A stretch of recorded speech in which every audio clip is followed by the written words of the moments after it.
Hi, I'm Dr. Gary. True story, there once was a horse named Clever Hans who was famous because he could answer questions. For example, when somebody asked him, "What's 2 plus 2?" Hans would respond by tapping his hoof 4 times.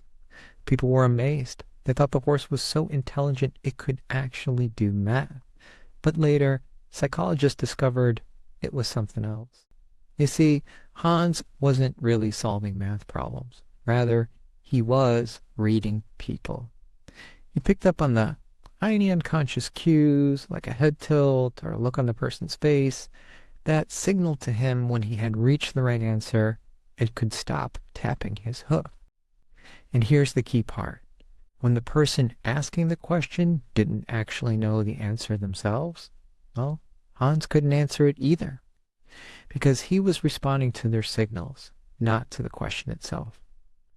So what does that have to do with job interviews? A lot, actually. Many candidates approach job interviews like Clever Hans. They're skilled at reading the interviewer's reactions, they sense when there's approval, and they adapt their answers accordingly. And that can work a bit for early career roles where interviewers do have a clear idea of what the right answer is. But at higher level roles, like management or executive roles, the Clever Hands approach fails because the questions don't have necessarily right answers. Questions like, what's your vision for the business? Or how would you lead the organization through uncertainty?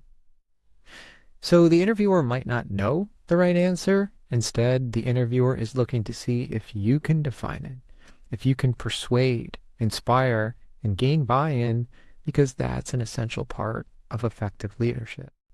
And likewise, trying to read the room and adapt doesn't always work when the people in the room have different opinions, like in a panel interview with directors from different functions, each with competing priorities. So when candidates sense low or no signals of approval from interviewers, they often spiral, they lose confidence, and underperform, rather than seeing it as an opportunity to show how they can persuade. And this pattern is common. What worked for you before, like what made you successful in earlier roles, often won't work now or at the next level because the game changes.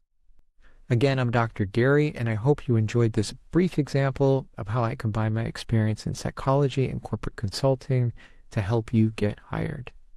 You can find out more at execinterviewcoach.com.